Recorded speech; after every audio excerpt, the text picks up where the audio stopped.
Hi everyone! Since today is April Fool's Day, I wanted to read you this book called Author's April Fools. It was the last day of March. The joke shop was full of people getting ready for April Fool's Day. Arthur and Buster tried out everything. Buster bought sneezing powder. Arthur got a fake telescope that gave whoever looked at it a black eye. But Arthur didn't feel like playing jokes. He kept thinking about Binky Barnes. Who is Binky Barnes? Asked Buster.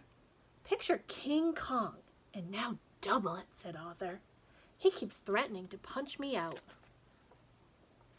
The next day, Arthur was practicing his magic tricks with Buster and Francine for the April Fool's assembly. Hey, Shrimp! A giant shadow covered them. I'll show you a trick, said Binky Barnes. He grabbed Arthur's favorite pen and put it in his pocket. Now you see it, now you don't, said Binky. Hey, watch it, said Arthur, trying to look brave. Why don't you make me, said Binky, and walked away. Pick on someone your own size, called Francine. Like Godzilla. Wow, said Buster. You were right. He's going to pulverize you. That night at dinner, Arthur hardly ate anything. He didn't finish his cheeseburger. He didn't even want any chocolate cream pie. What's the matter with Arthur? Asked his father. He's worried about getting pulverized, said D.W. Maybe he's been watching too many outer space movies, said his mother. Later on, D.W. barged into Arthur's room.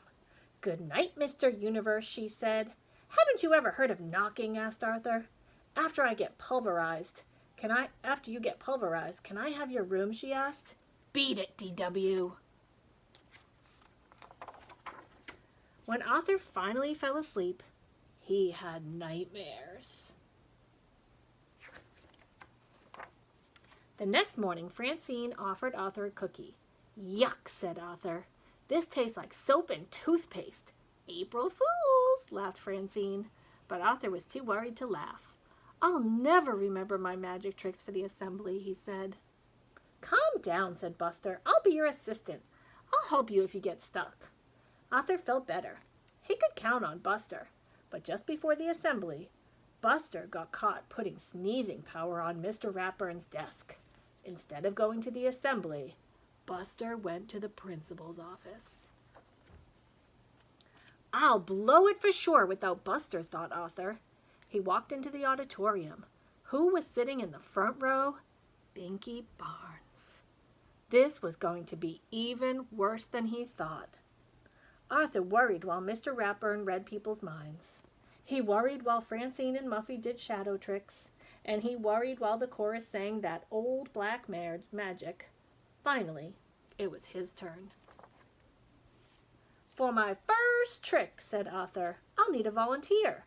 Binky Barnes jumped on the stage. Surprise, Pipsqueak, he whispered. Arthur gulped. Ooh. Arthur asked Binky Barnes to tear up a sheet of paper and put it in his magic hat. He said the magic words, and he waved his magic wand to make the paper whole again. But rabbits came out instead, and everyone laughed. Arthur took a bow. By mistake, flowers fell out of his sleeve. Binky Barnes laughed harder than anyone. Then Arthur had an idea.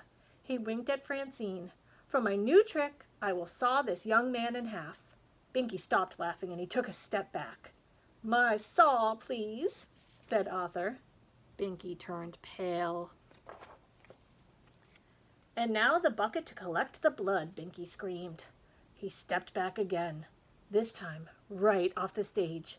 Everyone laughed, even Mr. Ratburn. After the assembly, Arthur stopped Binky in the hall.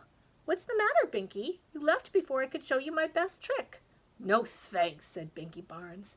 Are you sure? It lets you see things that you've never seen before, said Arthur. Really? Said Binky.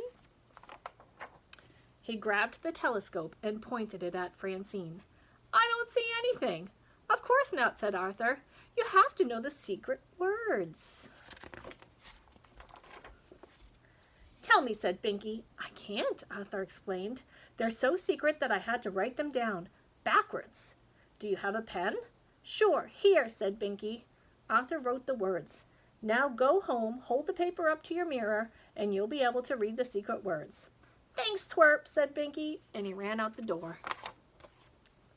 "Boy, that's your best trick yet," said Buster. "You didn't get pulverized, and you made Binky Barnes disappear." "What did you write?" asked Francine.